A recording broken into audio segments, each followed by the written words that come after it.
What is the autopilot problem? I've heard you talk about that. The autopilot, I think, is our default responses, habitual responses, when we talk about how we think. So I'm a big believer that a lot of our behavior, when it comes to how we engage the world, a lot of our behavior is a result of the habits that are formed and the deeply structured and deeply seated neural patterns that are ingrained in our brain.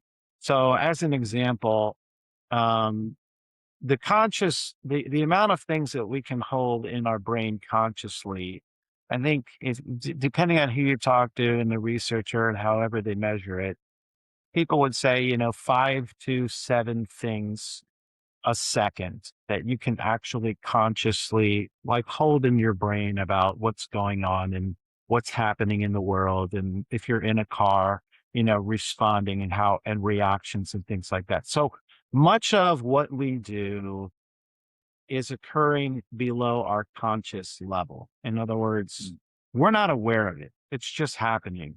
How we talk, the patterns that we use in our speech, how we respond in conflict, when we get tired, we feel like we need to move or something like that.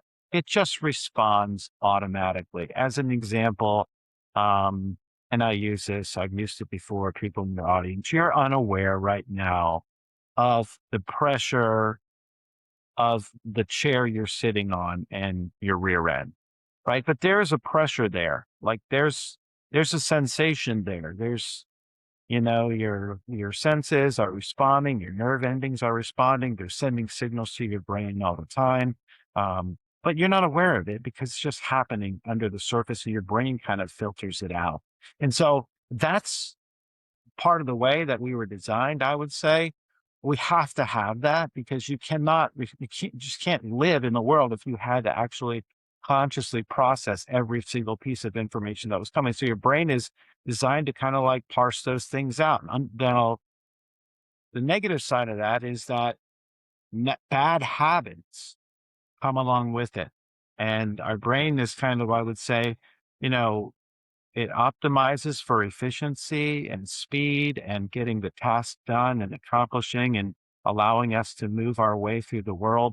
So it just does those things. And once those things kind of get ingrained, we just respond. We do things we don't even aren't even aware of. And so in dialogue, in conversations, when you have to do things that you do when you're in life, you're getting frustrated with somebody, our brains default to those default patterns of autopilot, if you will. And then we have difficulty because it's difficult to step out of that. And if you've studied emotional intelligence or are familiar with that, one of the primary aspects of emotional intelligence is self awareness. And a lot of times we are unaware of the things that are going on under the surface, things that we do subconsciously. And we just don't even know what we do. And other people will know what we do, but we typically do those things. So I think it's a big issue for communication. How they respond to us, particularly in conflict or those relationships that are most important in your life. And so a lot of it, some of it is, I think some of those things we're aware of, but we know we do those things, but in the moment when it's called upon, we're not aware of it and we can't prevent some of those things from happening. Bad habits, habitual responses, we're aware of them. Some of those things we're not aware of. And I don't know if you've heard of the Johari window. The Johari window is a matrix, if you will, about what we know about ourselves and what other people know about us. And it's kind of like a matrix grid. In one corner is what we know about ourselves and what other people know about us. That's kind of how much information is disclosed to the world that we know about ourselves and that we are willing to disclose to other people. There's a portion of that we know about ourselves, but no one else knows about us. Those are the things that we keep secret, we keep hidden. We do not disclose that information to the world. There's the third quadrant up here, which is what other people know about us that we don't know about ourselves. And there are things that other people know about us that we don't know about ourselves. That's where the lack of self awareness is. You know, those things that are hidden to us, but other people, it's kind of like the kick me sign on your back, right? You're wandering around the world with this sign on your back, and everybody goes, why are people kicking me? Because they're aware of something that you're not aware of. In that last quadrant are the things that no one knows about us, and we don't even know about ourselves, perhaps because we haven't been in situations that would call those things up. Um, but there are things that we don't know about ourselves and other people don't know about us. So trying to bring things out of that area where it's a lack of self-awareness to actually the level of awareness, I think is a critical skill. Self-awareness to me is a big piece. And if we can do that and bring those things that we do subconsciously out, that's the only way you can fix them, right? You can't fix problems or bad habits or things that you do on autopilot unless you are aware of them. To get it out of that quadrant of people know it about us, but we don't know it about ourselves, do you just have to find somebody you trust and say, hey, lay it on me, give me the bad news? Or how do you get it? How do you move out of that quadrant? Yeah, that there's part of it when you're in relationships. When you are in more intimate relationships with people, your wife or your boyfriend, your girlfriend, your spouse, where some of those things, they'll bring it up to you. Yeah. Yeah. And you may not want to hear it. And a lot of time, what do people do when those things happen? We get defensive. Are you kidding me? I don't do that. I'm not like that. We get defensive because we don't want to admit it. So it's kind of like let's say there's an ego issue involved, because we don't like to be told bad things about ourselves. I think learning education is another way, self reflection, the practice of self reflection. I think journaling is an opportunity to do that because, journaling is taking thoughts that are just kind of like floating around up in your mind and really capturing them and putting them down on paper. And so the more you learn, the more I think reading and all of those practices are, I think, an avenue for getting some of those things to the forefront of our minds. Um, but we'll never get there completely. I don't know if some people might say, I don't know if psychologists or philosophers or something would say that there's some things that our mind prevents us from bringing to the forefront because of the fears of them. We're afraid of those things. We don't want to deal with those things. So we kind of like prevent ourselves. And I think you've seen that perhaps in like deep seated traumas that people have where their brains will not allow them to call those things to remembrance or to reflection. And that's where therapy sessions can help to help bring those things to the surface that are just kind of buried deep. And our brains, for self protective reasons, prevent those things from coming to the surface. And so, depending on where people are, and I'm particularly talking like personal development, personal growth in some of those situations. So, It's gathering information and intel about ourselves can't be, it's got to be the first step, but then we have to do something and evolve. Like I like to think that I have pretty good self-awareness. I'm aware of my faults, and I try to avoid putting myself in situations to engage those things and make it, so I can do the best to avoid those things. But I always find, like, even now, I'm married, my wife and I, we're coming up on 2 years, so it's still kind of negotiating, going through congratulations. that Yeah. thank you time where we're trying to figure out how we communicate and talk to each other, make sure we're on the same page and not having those misunderstandings. And I will have something like, okay, I need to not do this anymore. I need to do this. And then a disagreement or an argument will come out and everything will go out the window. And then, like, 10 minutes later after the argument, I'm like, that was a perfect opportunity and I missed it. Like, I didn't get to do better. Well, you're just explaining, you're giving a practical illustration to what we just talked about.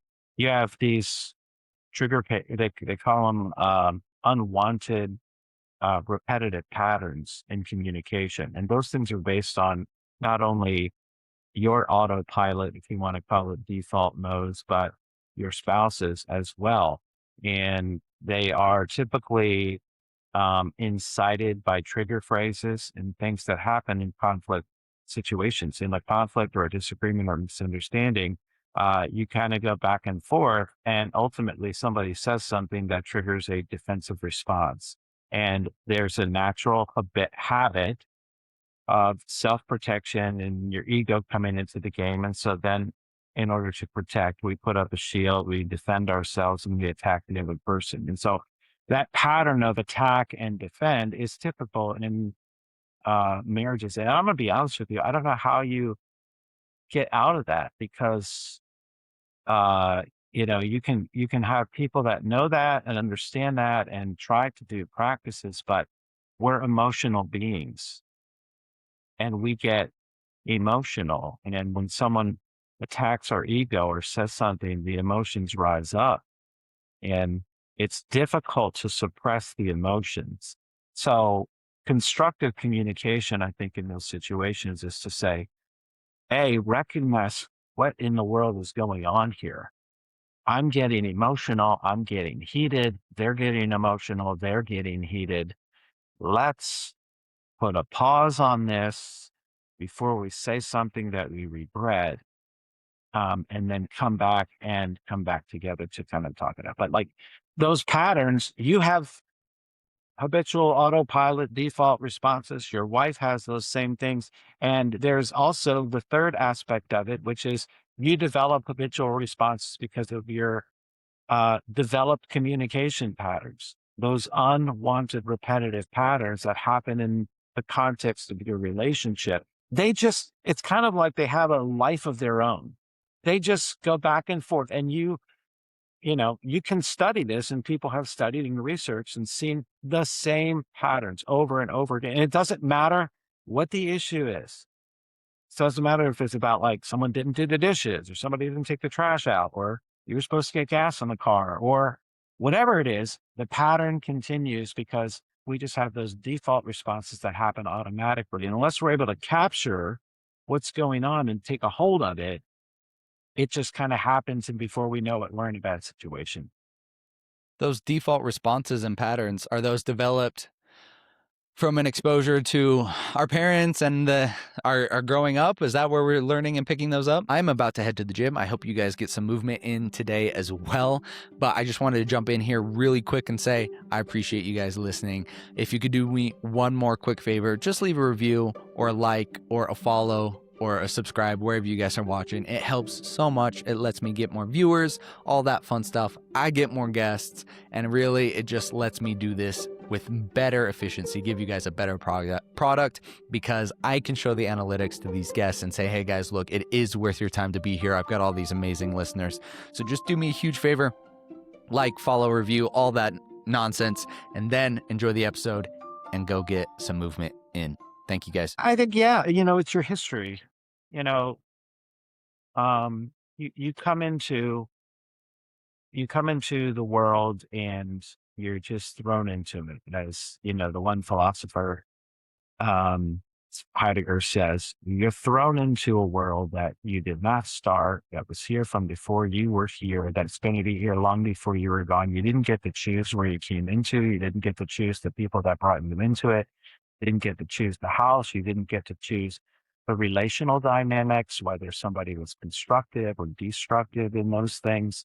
And you just get thrown into it. And then you are kind of cultivated, right? In the midst of that, how your parents communicate with one another. That's how you learn to communicate. That's how you learn conflict management from how your parents manage conflict. But most of those things are kind of like ingrained into us. As an example, if you grew up in a household where dad flew off the handle whenever he was mad and went around screaming and slamming doors and everything, and mom was just trying to keep the peace, you kind of will either fall into one of those two categories where you're just going to be somebody who is avoiding conflict, or when somebody starts to be aggressive, you just kind of want to keep peaceful, or you become the aggressor, just like dad did. So, and they develop from all of the experiences that you have. You never come into one experience with just that experience. Every single experience your brain tries to tie to those things to make it meaningful for you. Like, we go through the world trying to figure out and make meaning of what we're experiencing. And our brain does that by filtering through everything that in the past kind of looked similar to this experience to try to make sense of it. And it does it so fast. And, you have to make snap judgments. And that's really what stereotypes are. Stereotypes are our brain trying to see something and then filter through everything and then make a judgment and make a decision about how we're going to respond to that. That's habitual. That's below the surface. It gets us in trouble, right? Because stereotypes are not great.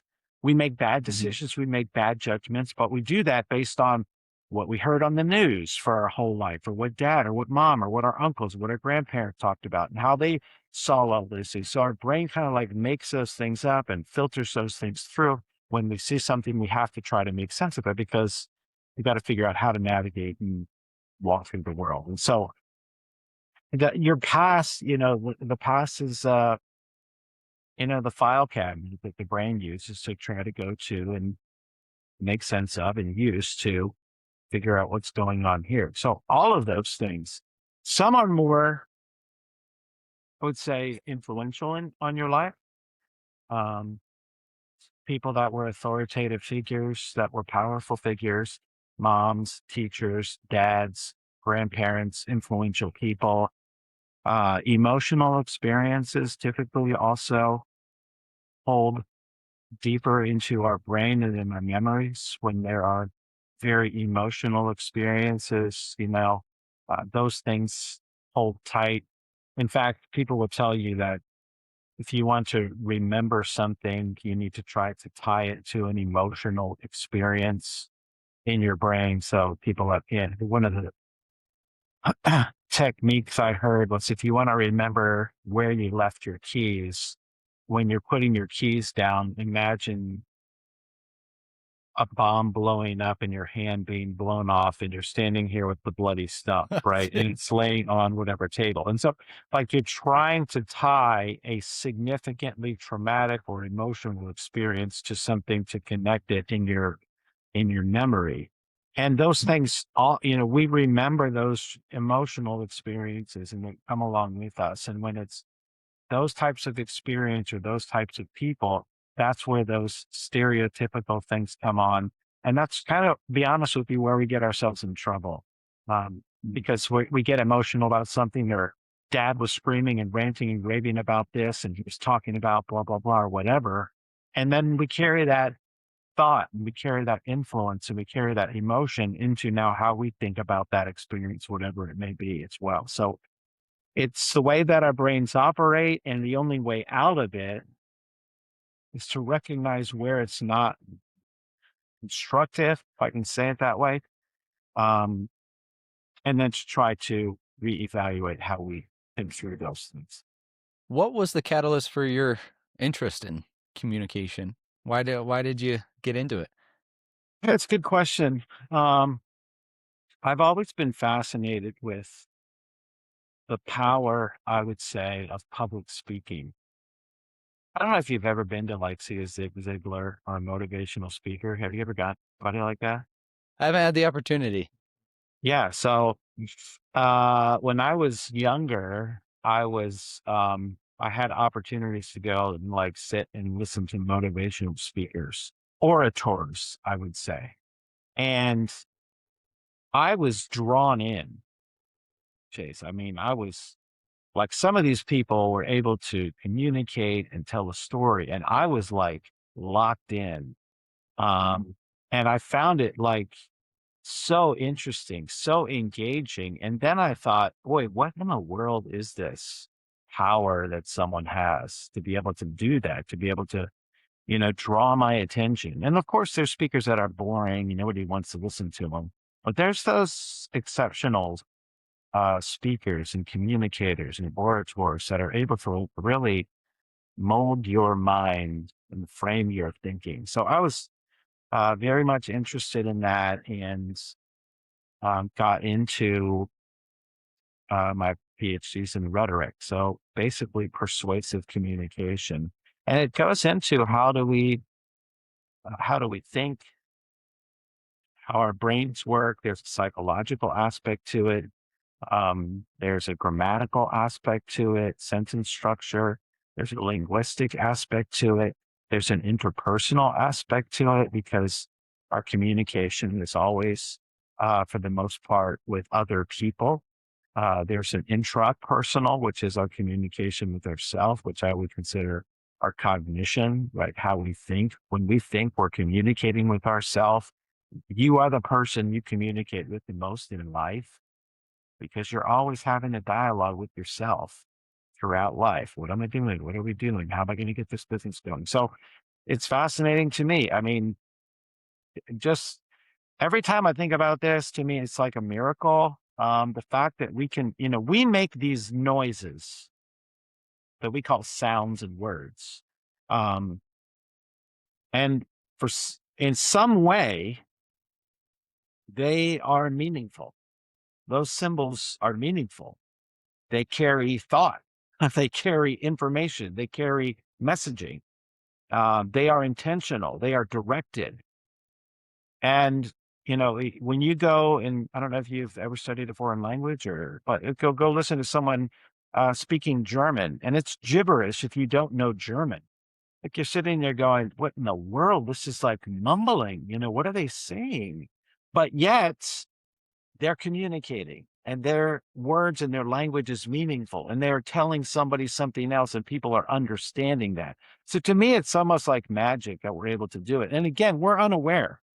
It's just our brains operate that way and that's how we're conditioned to work. So it's kind of magic. I think even the linguists don't have really any origin for language. They don't know where language originated. They've attributed, I think, in a certain way, like sounds and meanings with different mammals, that there's communication patterns for different mammals, dolphins, and things like that, that they say are a little bit more advanced than the grunts or the barks of a dog or something like that. But like the human is significantly different in what we can do and what we can communicate. A dolphin can't write stuff down, right? Alfred Korzybski would call it time binding. I think it's him, Alfred Korzybski. He would call it time. We are time. Human beings are time binders in the sense that we can take time and take hold of it and communicate across generations. Mm-hmm. Animals do that instinctively because their instincts go, but like a pack of wolves is never sitting down and writing a manual or a treatise on how to hunt down the moose. There's instincts on how to do that, but there's never a step by step. Hey, here's the best way to do this. If you're in the woods, do this. Human beings do that. We just bind time and we write things down and we're able to preserve it in language and in symbolic language over time and over generations. And that's what's got it to the place now where we're like, you've got now computers and AI and technologies and all these things. And that's, we think that it's us, but really it's a history of humanity binding time and communicating information and that learning. We're standing on the shoulders of those who have come before us. So it's amazing, really, to me. Did you spend a lot of time studying the great orators like Cicero, Churchill, all these But yeah, people? no, Who for are sure. some of your favorites? Well, I think like in the rhetorical tradition, Cicero, of course, you got Aristotle, you got Socrates, Plato, going back to the Greeks. I think I was fascinated by Quintilian, some of those people. I, um, and then coming down, one of my favorite rhetoricians would be Kenneth Burke. He's more of a modern rhetorician because, these guys have always talked about what are the ways to persuade, and Aristotle with ethos, pathos, and logos. And then you've got Cicero coming down with the five different aspects of persuasion, the preparation and all this. But like, as you get down into Burke, he really kind of like turned it to identification that human beings are persuaded by the fact that we identify with people. And so there to me is like a psychological aspect to that we like people who are like us, and we are more persuaded by people who we identify with. So I think one of the more popular ones of recent days is Cialdini, who wrote the book Influence, and he talks about like some of the principles, reciprocity, scarcity, those things that are persuasive. So I like orators, of course, has been great speakers. I don't think I studied as much like the oratory just for the oratory itself, but more for the persuasion aspect. How is it that someone's able to move a crowd or move another individual, persuade? And I believe personally that almost everything we do when we communicate has a rhetorical aspect to it.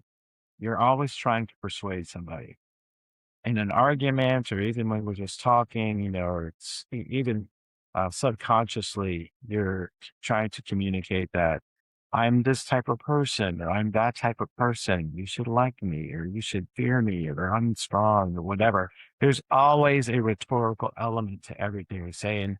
I've been trying to like think it through. It was one of the questions in my PhD was is rhetoric, which is like that persuasive element uh, everything in communication, or is it just something? And it's more and more I'm trying to find things where our communication is not rhetorical in nature in the sense that it's persuasive. There's an intentionality behind it that is directed towards a specific agenda. So, yeah, studying the orators, I don't know. Have you ever read any of those guys? I'm currently going through Marcus Aurelius's meditations. I don't know if you count him as an orator. I mean, those definitely weren't. Those were his personal journals. But I'm reading a book on Churchill right now. But none of the direct speeches so far. Okay. Yeah. So, are you a Ryan Holiday fan then? Like reading through his Stoic philosophy and all that? I did finish his book. What, which one is it? He's got a couple. Is not his He's most got a recent couple one. of them. Yeah. Yeah, Okay. I finished one of them. Yeah. Yeah, I mean, I love philosophy. Like Yeah. the philosophy is great. The Meditations by Marcus Aurelius, it's a great book. I don't know that I'm 100% behind complete stoicism, but there's a lot of Stoic philosophy that I would say, yeah, I agree with that, and I think those are good things. But Do you think some of the core tenets of stoicism take away from communication and just like because what maybe not the true root of stoicism but the way it has been modernized now people think of stoicism and like I'm not going to show anything, I'm just going to be still and just not react and then just be kind of monotone and plain. At least that seems to be the more bro-ish version of stoicism. yeah, I mean, you know, there's a beauty to emotion. Um, we're emotional people. And I think there's a beauty and a humanness to emotion.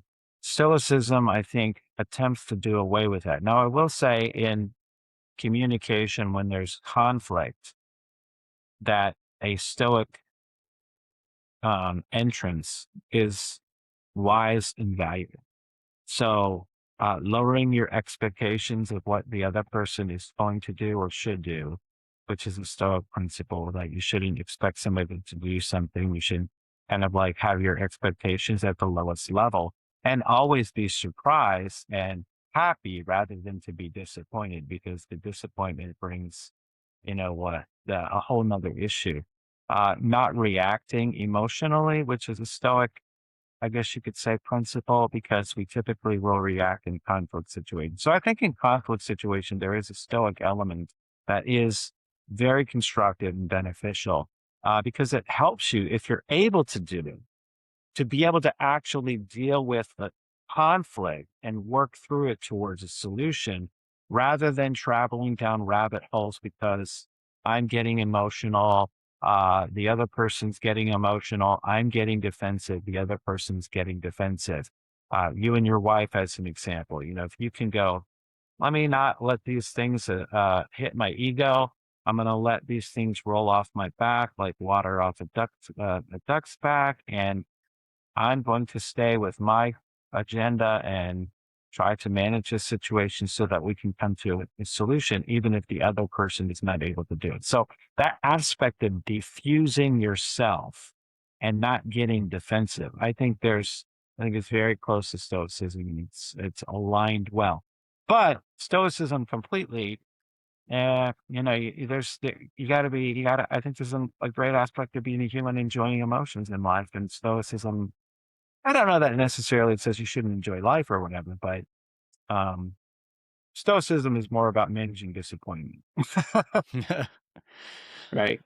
Yeah. I mean, it's interesting you say, like, we're talking about communication, and something that, like, I realized with my wife and I is, like, our non-verbal communication is very different as well. Like, for her, she really appreciates, like, these small little, like, I'm thinking through about her throughout the day. So, like, small little gifts, like, a Diet Coke, or, flowers or something. And for me, I really appreciate, like, if I was going to unload the dishwasher and the dishwasher's already unloaded, like, and that's like a big, like, it's very different for for us in the way we communicate. Because, for example, we were legitimately talking about this the other day about flowers. And, like, if someone were to buy me flowers, assuming, like, I would want flowers, logically in my head, I'd be like, oh, just save the money. They're going to die anyway. They serve no utility, just whatever. And my wife wants those because it just lets her know that even though it's not serving a purpose, it lets her know that I'm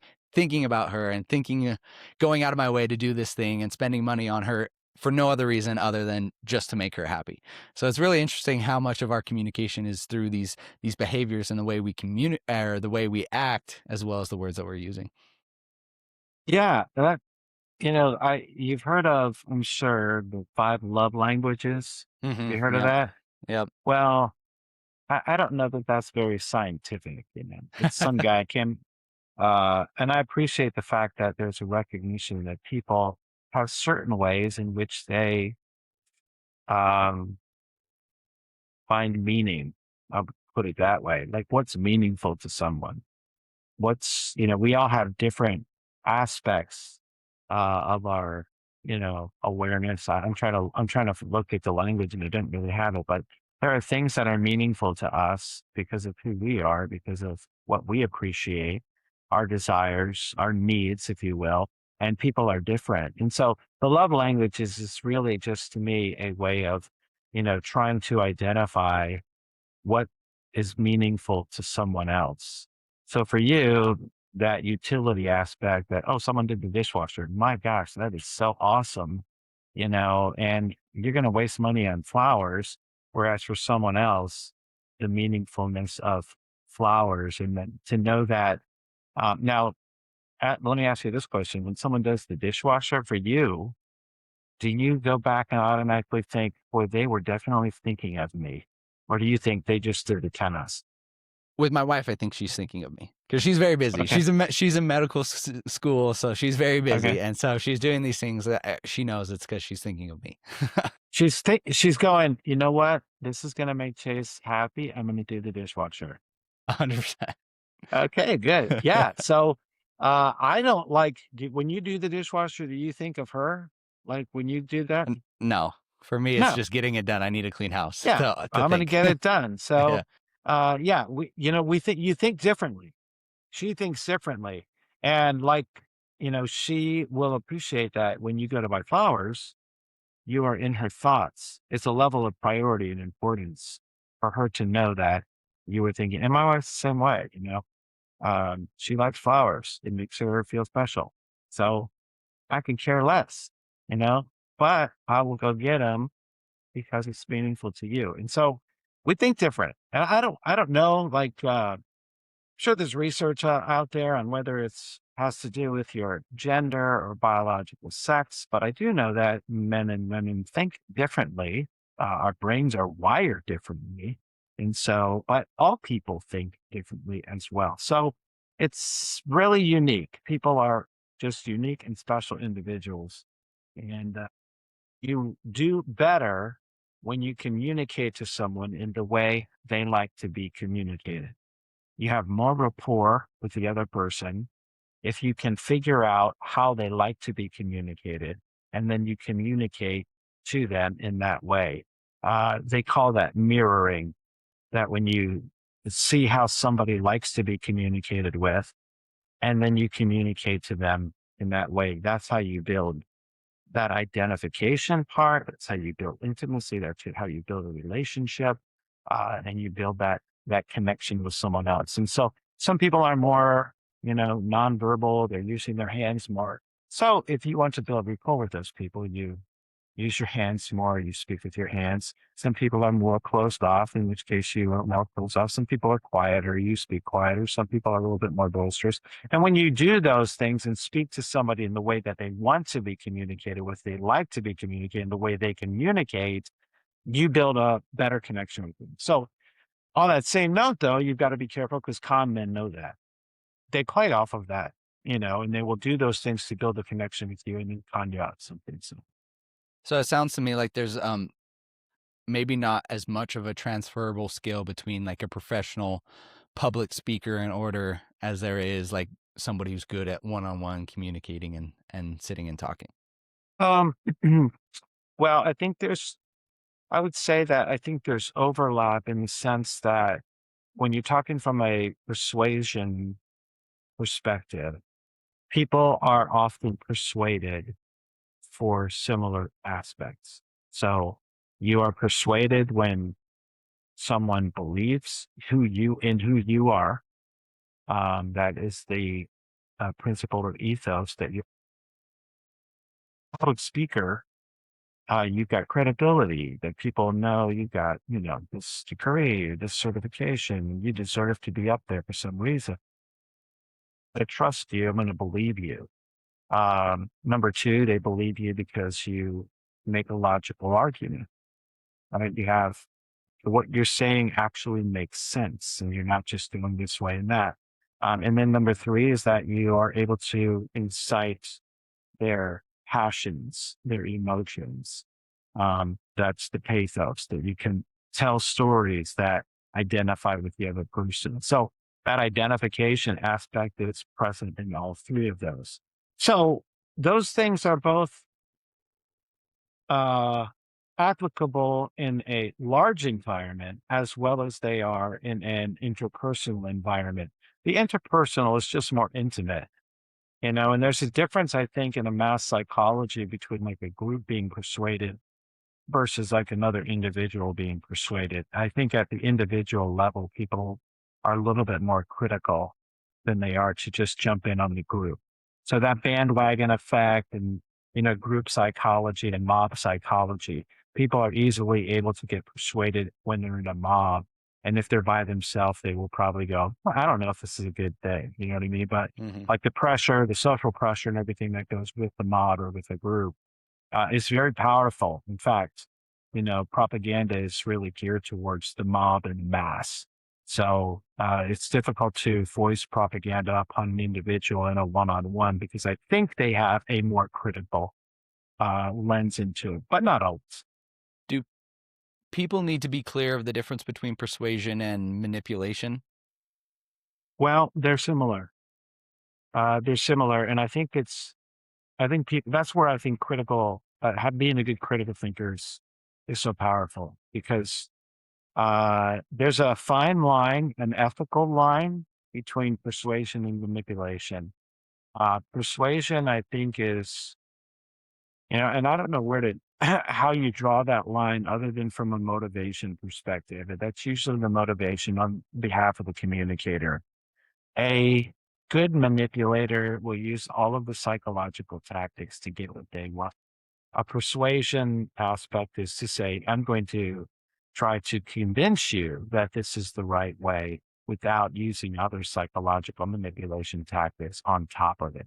And so, like, you know, passive aggressive manipulation tactics, um, retracting yourself from someone, making yourself available to someone, that back and forth and intimacy is a manipulation tactic.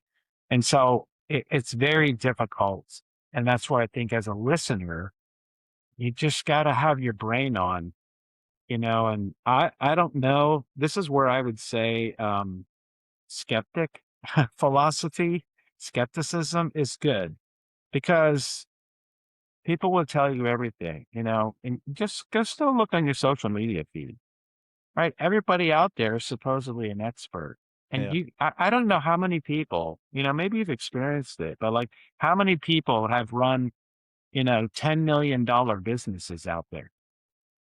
I'm like, it seems like everybody and their brother is operating $100 million business. I'm like, what am I doing? You know what I mean? So Yeah. you're like, these people, you got to kind of have a critical thinking, like, because if you just believe what everybody tells you, you're easily manipulated. So people are going to manipulate you. People are going to communicate. They're going to do everything they can to get what they want from you. Yeah. So you have to just kind of be aware of that and just be a little bit skeptical. So it's difficult. Yeah. I mean, when I think of persuasion versus manipulation, I think of like persuading somebody means like, hey, this is going to benefit you too, like this is the right way in my opinion, versus manipulation is like this benefits me at the detriment of you, is kind of how I think about that.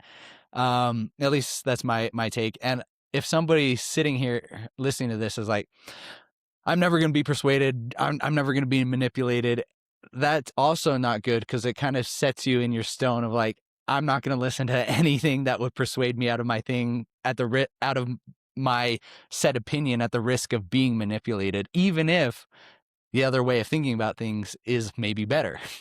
Yeah, I mean, we can't be naive to think that we will never be persuaded or manipulated because we're all wearing clothes and we're all wearing brands and we all drive certain cars and we all have different types of computers and Apples and iPhones and all of those things. And to think that we made those decisions as a free will without any type of marketing or advertising or manipulation or social pressure, which is a form of manipulation and persuasion. In fact, Aristotle's definition of rhetoric is the most effective means of persuasion in any given situation. Social pressure is one.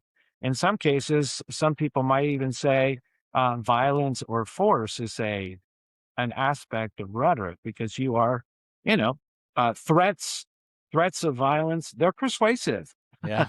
right? So those are unethical, but like everybody is persuaded. Nobody buys something, it's kind of funny to me to see people that think, "Oh, I'm independent and I'm like a rebel," not to realize like there's a whole line of clothing that's been put together by multi-million-dollar brands to the rebel, and that's what you're buying. And you think I'm going to buy that stuff? I don't know if you ever saw. I've thought about this before, but if you've ever seen The Devil Wears Prada, did you ever see that? Phenomenal movie. They're coming out Yeah. with the second Well, one. yeah.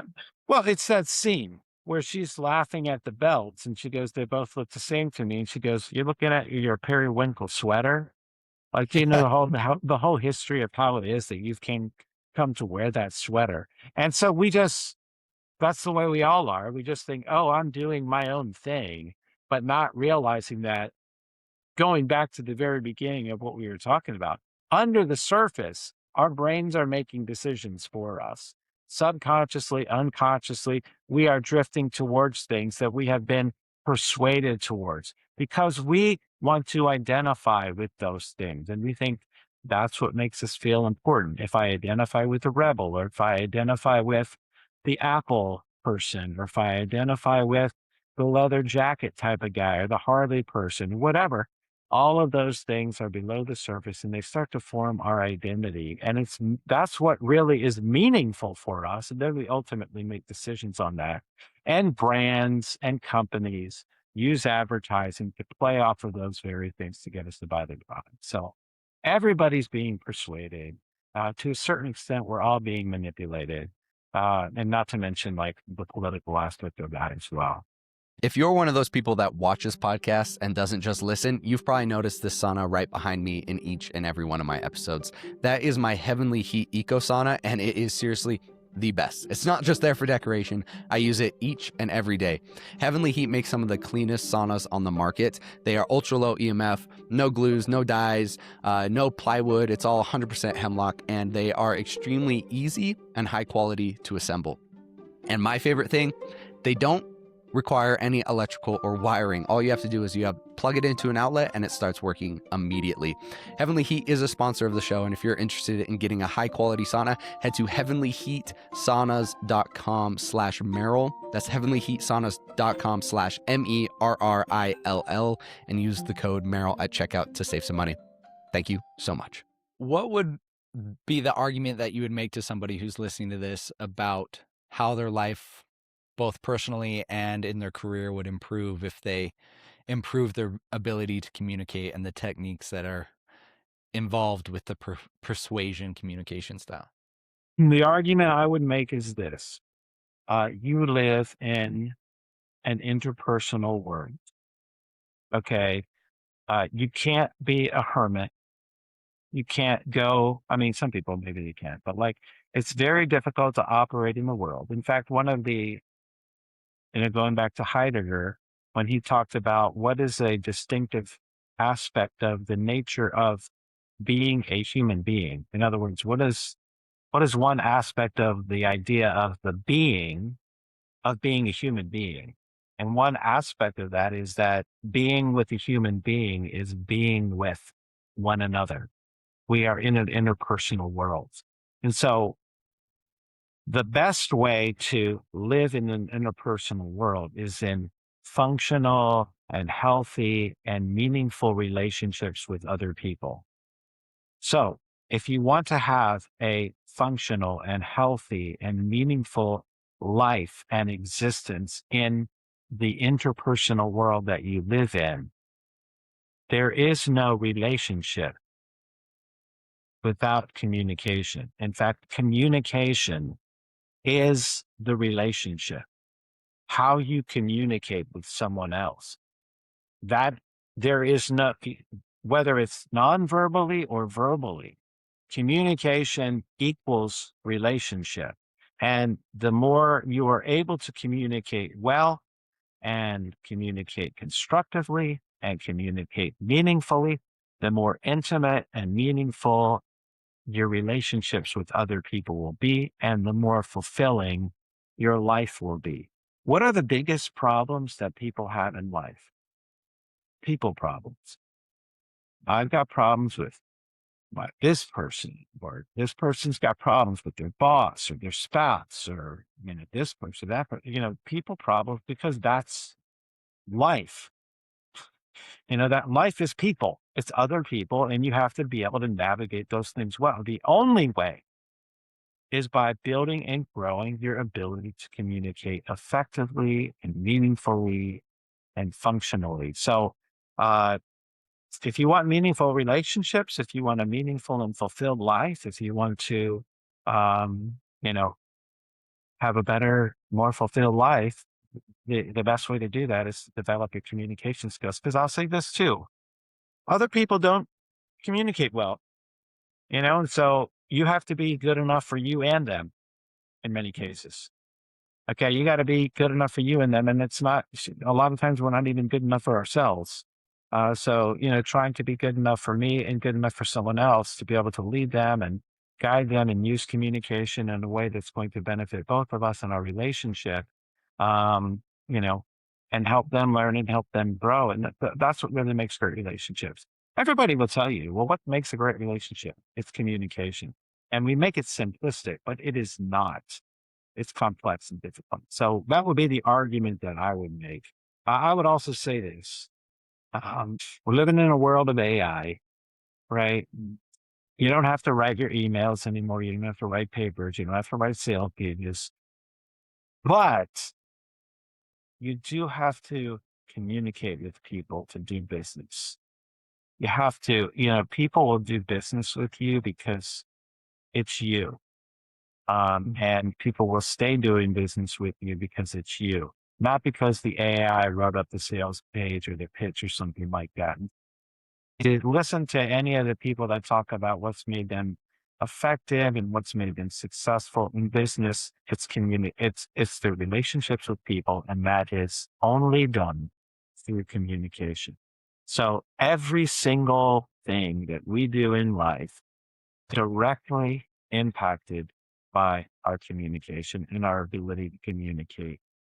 And that goes to how we even communicate with ourselves, how you think about the world, how you process, how you interpret what's going on around you. That's all done through your intrapersonal communication.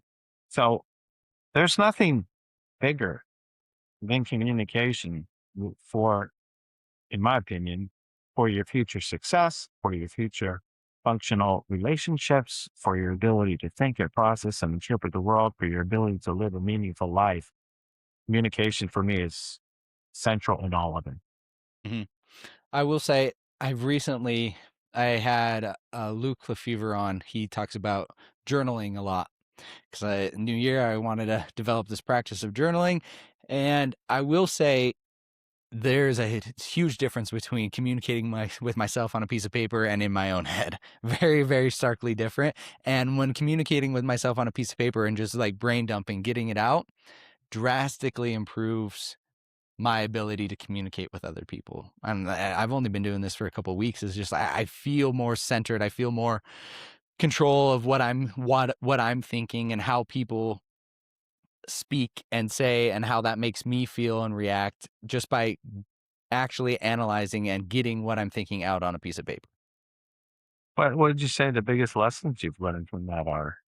They've been pretty intrapersonal in terms of like I realized I often get defensive, like I just kind of react, especially when things that are said that are true about me. Like, so if somebody says like, "Hey Chase, you're fat, you don't work out," I'll just be like, "Okay," because I know I work out every single day and I've done a lot of fitness. But when someone says to me like, I don't know, something that I'm self-conscious about, like, "Hey Chase, sometimes you work more than you listen, or you prioritize these things more than you prioritize your relations with me."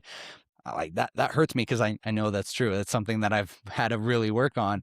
And so I really realized that, like, I didn't realize that until I started journaling, is like, okay, I need to pay attention to these things that when I actually do get defensive and hurt, it's because I kind of believe in and know it's something that I need to work on. Yeah, I think journaling is the process. Another thing is bringing things from that one aspect of that window, lack of self awareness, to your conscious awareness. Mm. Like you can't fix anything in your life. It's hard enough to fix things that you're aware of, right? When we have deficiency or things or areas where we want to grow and improve, it's hard enough to take the discipline and everything that we need to do. And you know that from doing fitness, right? It's hard to do it and to be consistent at it. Well, if you don't even know about it, you don't even have a chance, you know? So journaling is a great strategy to bring the things that are in the back there up to the front and now down on paper. And so that's amazing. Good for you, man. I think it's a great job. Thank you. I will say this, like, this podcast is like a thinly veiled quest to talk to people to improve myself, because oh, people won't take a conversation if I'm just like, "Hey, what's up?" But if I have a podcast, then I They can will come on. They they will come do. on and I can improve myself and hopefully help some others. So I mean, that's what this podcast is. I'm talking to people that I need to talk to to help I think improve myself. it's, a podcast. It's funny because it really does give you a doorway into a lot of people. Hmm. You can say, "Hey, would you come on a podcast?" And you get a chance to talk to somebody and get to know them, for an hour or whatever, uh, which they would never give you that time. Hey, you want to go have coffee? I don't have time now. So, you get that's the thing I found about it as well. You get to really have some great conversations with a lot of interesting people, and learn, you know, you get to learn through it. So it's great. It's a great tool. It takes a lot of work. So I commend you here. It's coming up at 100 episodes, did you say? The goal will be at 130 by the end of the year. I'm at like 50 something right now. 50 Good for something. you. Most people's podcasts, they go in the last 7 episodes. I know, right? So You're you're well past it. Good for you. you're in the top 10% if you make it past like 7, and then you're in the top like 99.9% if you make it past 21. It's a testament of how easy it is to be the best at something. It just takes consistency. Just stop. Just don't quit. Just show up. Just keep showing up. That's a great lesson. So Um, good for you. some of the techniques you mentioned earlier, you mentioned reciprocity. What are some of the other ones, and how would we apply them in our day-to-day to be better communicators? Well, reciprocity is a persuasion Cialdini wrote the book, wrote the book Influence. And in that book, he gives you 5 of the things that are typically used to persuade people. Reciprocity is one. I would say it's a and to a certain extent, I think all of these are what I would call. He calls them influence, but I would call them a little bit manipulative. One of them is reciprocity. That is the principle whereby I do something for you, and the expectations that you are going to reciprocate. So I say, hey Chase, here's a coffee, man. I'm gonna give you this Starbucks card. It's $25. Take it. Use it. I don't have any need for it. But now I can come to you and say, hey, man, I really need some help moving some furniture. Would you be willing to do it? And so people feel a burden. Like there's a psychological aspect where I don't want to be in anyone's debt. Somebody gives me something, they're being kind to me, I will give them something back.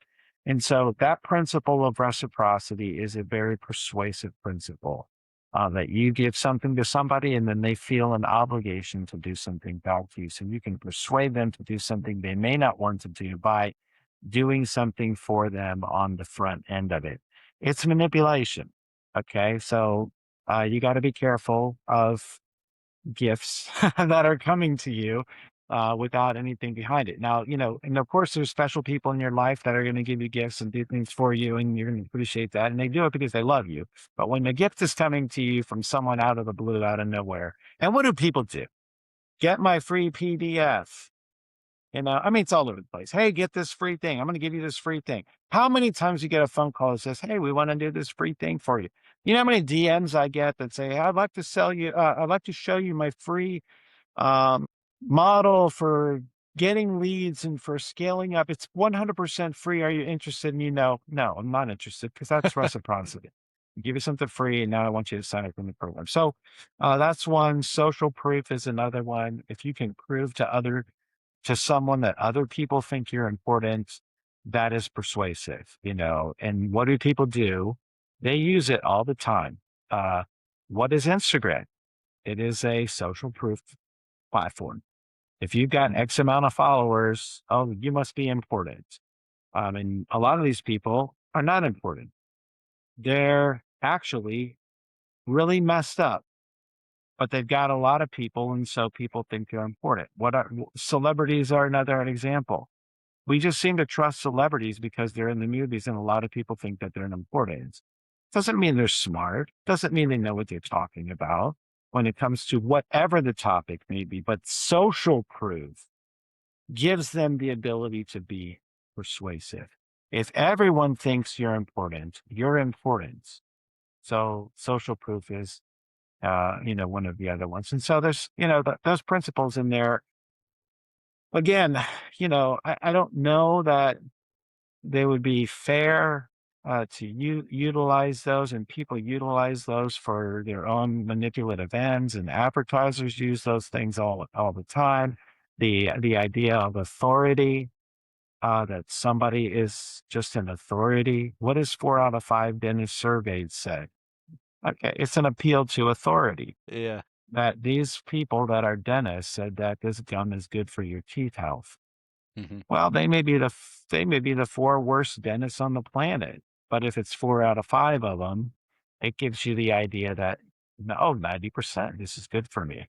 And so, those are principles. Advertisers use those principles. They use those to manipulate and convince and persuade so that they can sell products. So I think, to me, there's I'm going to try to err on the side of what I would say is charity. And charity would be like a love, a care, a concern for the other person, in an attempt to treat them like a human being with dignity and respect, and not just to use them for my own personal ends. That's the difference, I think, between persuasion and manipulation, is when I will use these techniques, social pressure or reciprocity or authority or whatever it may be, to manipulate someone, persuade them in an attempt to get what I want from them.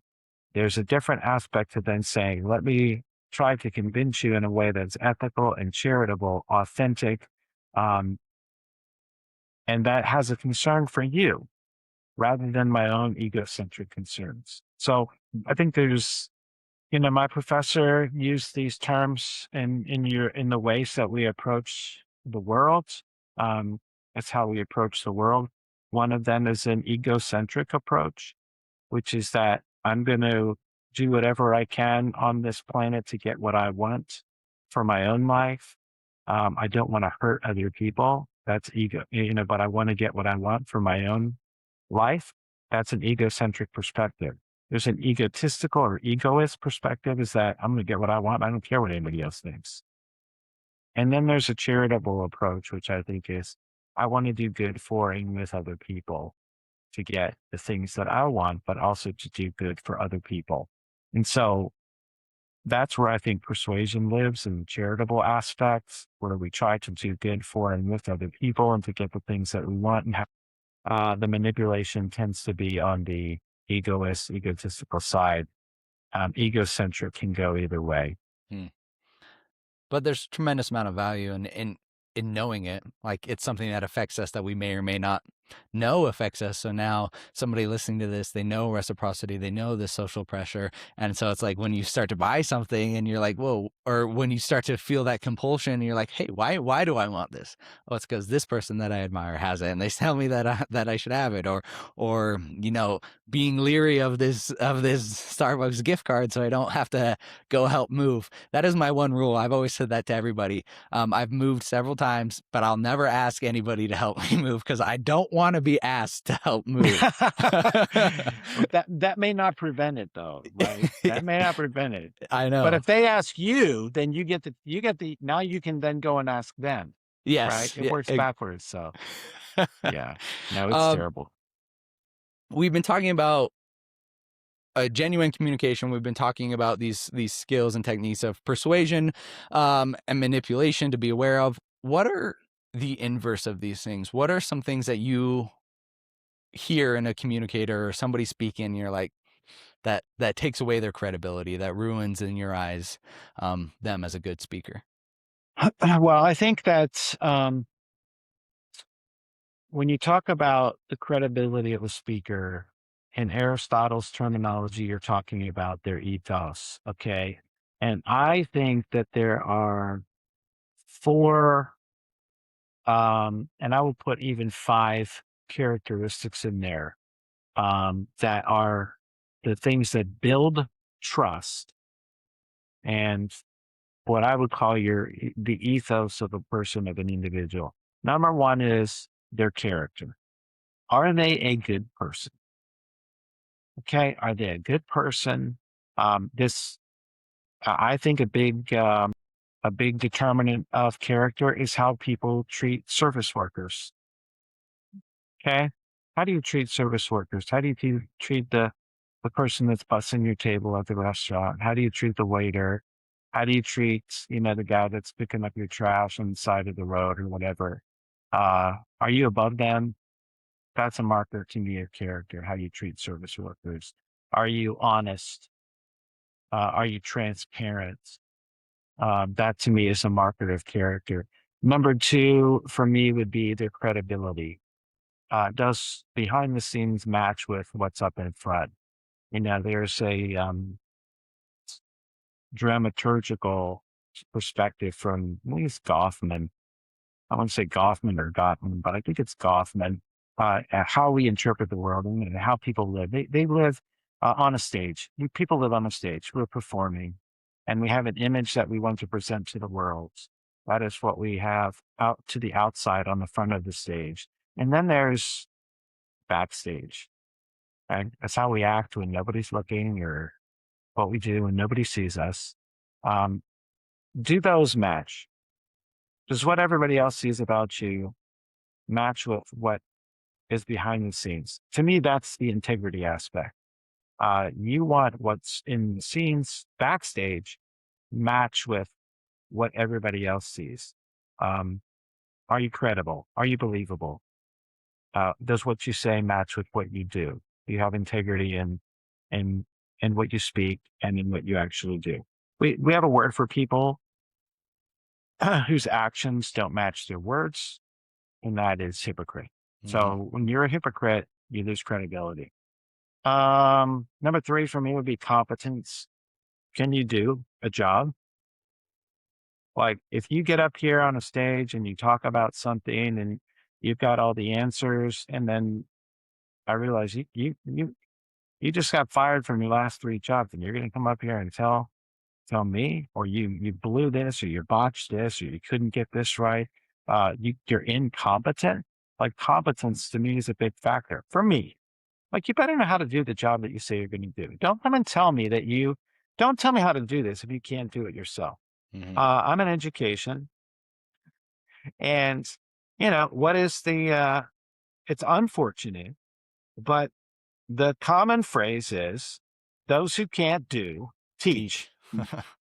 And those who can't teach, the rest of that one? Those who can't teach. I know, I've heard Those it. It's not as popular. Those who can't teach gym.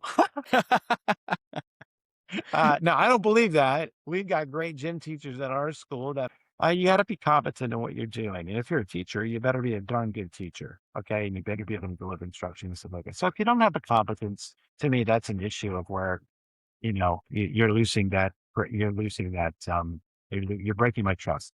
Competence would be one. Number 4 would be charisma. Are you likable? Do I like you as a person?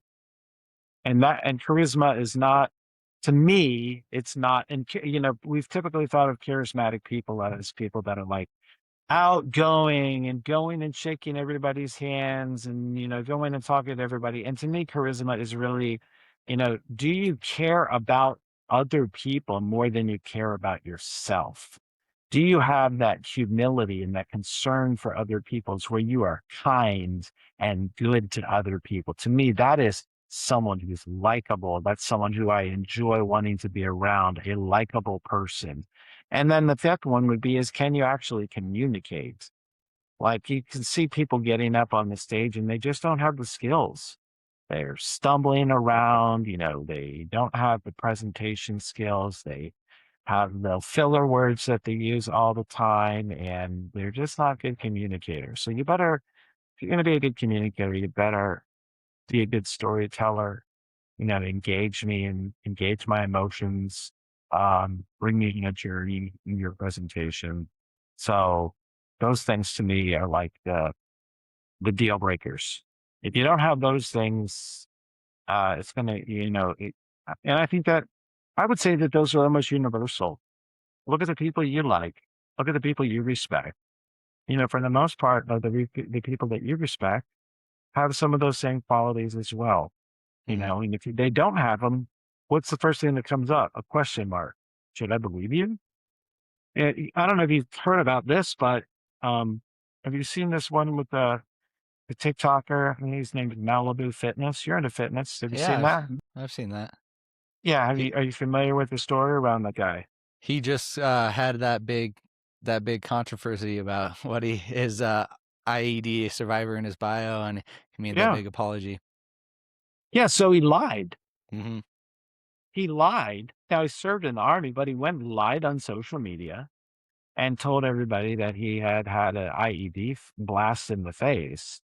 And people called him out on it. Now, to his credit, and I think this has made him probably more likable, and probably more will benefit him more, is that he's come out and said, I wasn't truthful in that.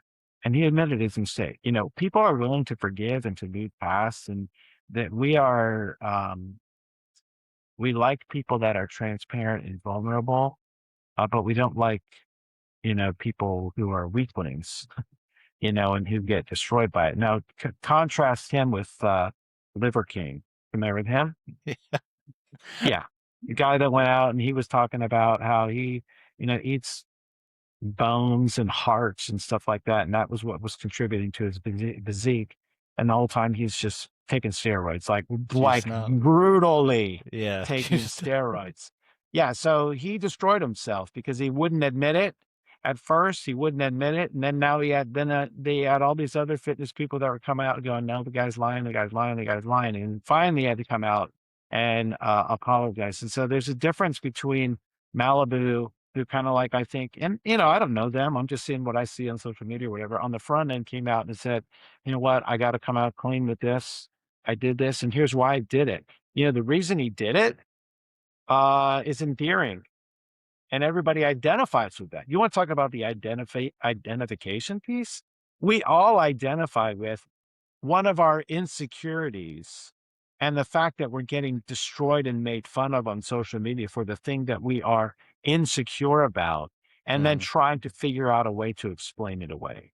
Everybody identifies with that story. And then to come out and then say, here's what I did and here's why. It makes them very human. And we connect with that, as Mhm. opposed to Liver King, who was kind of like too arrogant. So, those are those are the things, and you see them common in people. So it doesn't mean that Malibu Fitness isn't going to screw up again, or like, do we expect that we're going to hear from him that he's on steroids? Come on, he probably is, right? Or that he just has that natural physique. I don't know. Yeah, it's really Mhm. interesting. We've got a couple different people. Like my social media kind of got hit with. I don't follow the guy, but it's like Scotty K Fitness got outed Yep. for one, and he got like destroyed. Like his fan base like turned against him. Like he got outed, and then Malibu's came out, and I was really like I watched the video and I was like expecting to kind of see the same visceral reaction, but I saw the opposite. Like all the comments were like, "Hey man, like still love you, still support you. Like thanks for owning up to it." And it's really interesting because it didn't seem like Scotty K Fitness. At least I haven't seen him make any kind of apology or owning up to anything. I did see him completely change his persona though, which is also really interesting. So it's really tells the story of how much authenticity and like just being real plays into how people perceive you. Yeah, I think you're right. And it shows you a couple of things. A, what you see of people is not the totality of what they are. Everybody's got dark secrets and dark sides, skeletons in the closet, whatever. The difference is a person who's willing to humble himself and open up and be transparent about that in an authentic way. And it seems as though Malibu Fitness guy was very authentic in how he communicated. So if you watch his video, he was very authentic in it was believable. And some people are able to communicate. And I think that's hard to fake. That's hard to fake that. But for him, I think he was able to do that and do it in a good way. The other guy, some people can't get over their own ego. And so I think for some of those other guys, their ego was too much. Malibu, I think he was able to put that down. So, and kind of like get over his own ego and admit and humble himself. That is authentic. That is charisma.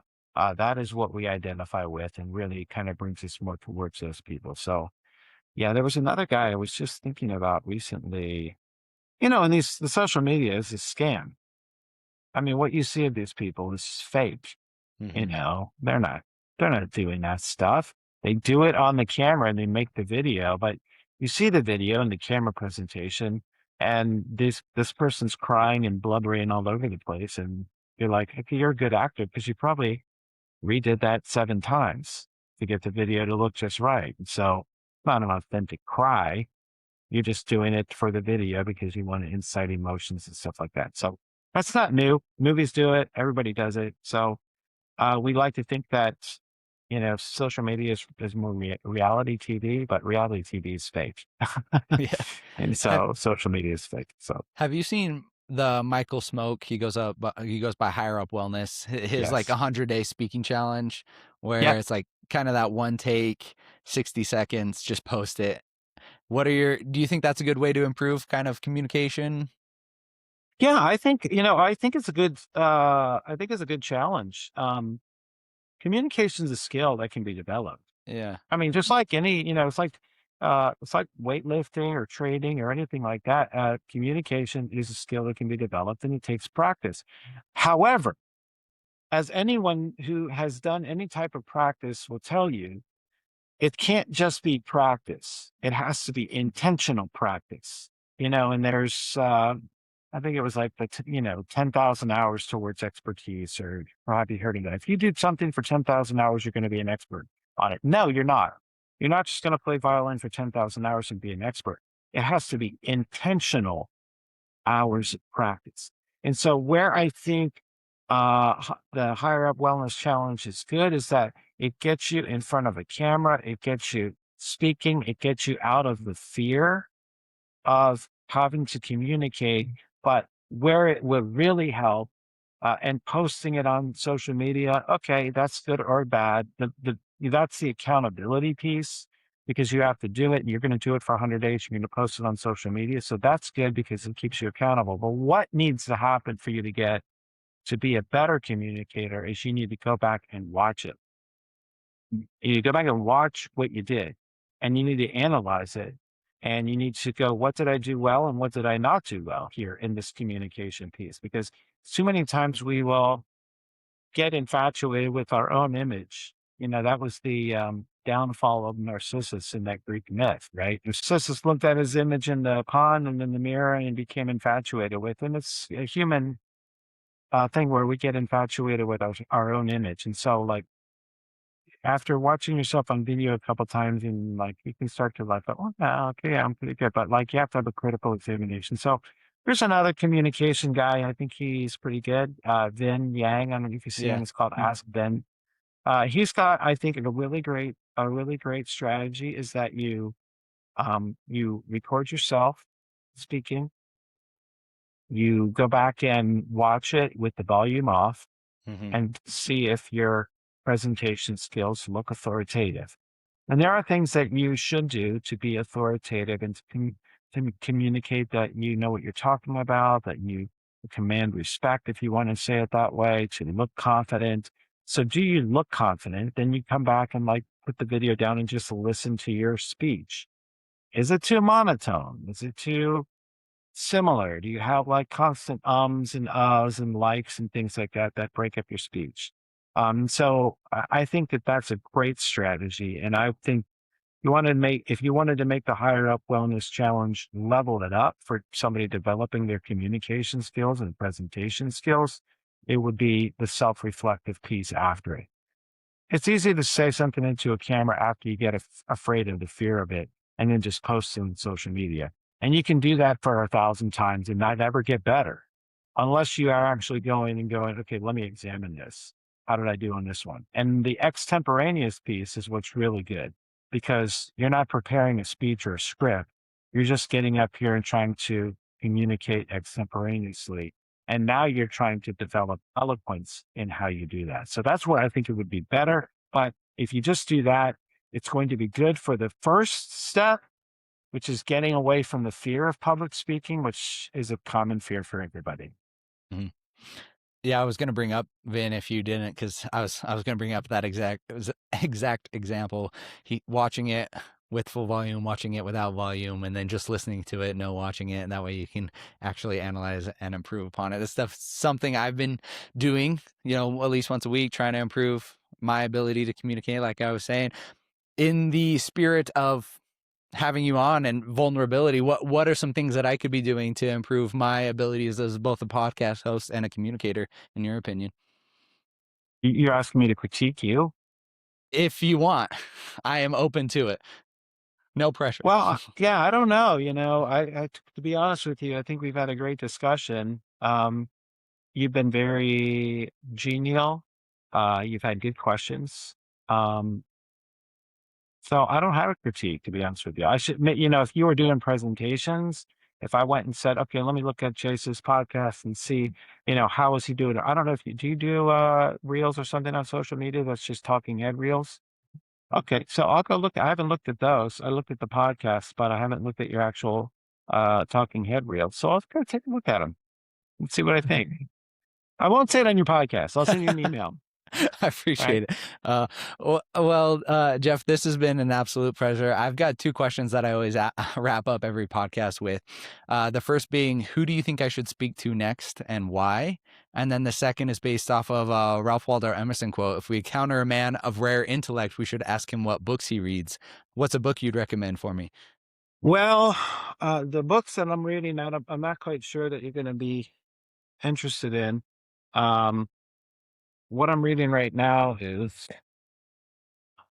Ponte. It's Yeah. called the World of Perception, and then I just got this one. Sorry about this, but I'm trying to. This is Phenomenology of Perception. Phenomenology of Perception.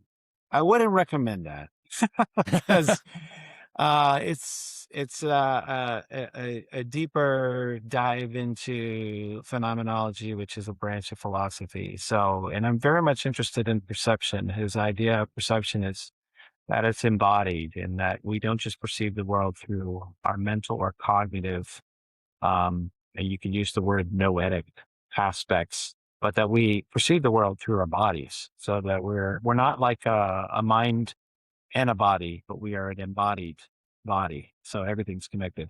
What else would I say? I love the Fellowship of the Ring and the Lord of the Rings trilogy. If you haven't read that, you got to read it. Got to go through it. I'm reading now Bonhoeffer by Eric Metaxas, which is a biography of Dietrich Bonhoeffer. Very interested in that. Rise and Fall of the Third Reich. If you haven't read that, I think that's a must read for everybody understanding history. And, to me, it gives a great entrance on the world. I think that one's like Um, 1,400 pages, isn't it? That's a a thick boy. long one. It's a long one, but it is a very deep dive into all of the global situations that brought about that tragic event in human history. The Odyssey. Have you read the Odyssey by Homer? I just read that. Very impressed by that. It was Yeah. beautiful. It's a poem. It's an epic poem, but interesting. I would also put in there Count of Monte Cristo. Have you ever read that? It's right Love on the that book. bookshelf right here. Oh, I love that book. So those are some books that I would recommend. Those are books that I'm reading. I got them on the list for this year. And then as far as somebody to talk to, if you can ever get Hubert Dreyfus, he would be like my ideal interview. Now, he's probably not going to be good. He was a professor at MIT, and I think he was at Stanford, but he is a philosophy professor, and I'm interested in the phenomenology aspect. And so that's Merleau-Ponty, that's Heidegger, that's, the phenomenological branch of philosophy. So he would be great, but I don't even know, to be quite honest with you. I don't know what he's doing. I'm quite honestly, he was older. He wrote a book called What Computers Still Can't Do. It was, I think, very influential when it comes to like artificial intelligence. He was on the front end of artificial intelligence. And this was back when they were talking about artificial intelligence as, just trying to get robots to memorize things. And they've really changed the structure, like the large language models are kind of a result of his philosophy and his interpretations of philosophy. I think he was on the front end of that at MIT, but Hubert Dreyfus would be great if you could get him in the podcast. Good luck. That would be a tough one. That'd be a tough get. I don't know if I can think of someone else. Who would I like to talk to? He would be one of them. Corey Anton. I think he's a great professor. I have high respect in Lance Strait, if you're interested in media ecology. He's a friend of mine, and he's written hundreds of books on media ecology. So he would be a great person to talk about media ecology and general semantics. He's the president right now of the Institute for General Semantics. So super smart and would be good. So those would go. And I had Lance on my podcast early on. So that's what you guys said. if I could put them up there, they would be guys I would want to talk to. Yeah, absolutely. Um, where can people follow you? Where can they get more? Where can they listen to your podcast? Yeah, so my podcast is on Spotify. It's on Apple Podcasts. It's called the Mind for Life podcast.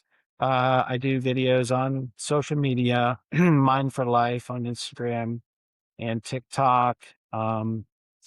I've got some courses on communication, how to command respect, the top 25 communication mistakes that smart people still make. They're available on my website, Mind for Life, mindforlife.org. And so the best way to communicate or contact me is through the website or through DMs on Instagram and TikTok. So that Awesome. would be great. Well, thanks for your time today, Jeff. It was a pleasure. Thank you, Chase. I really enjoyed it. Appreciate you reaching out.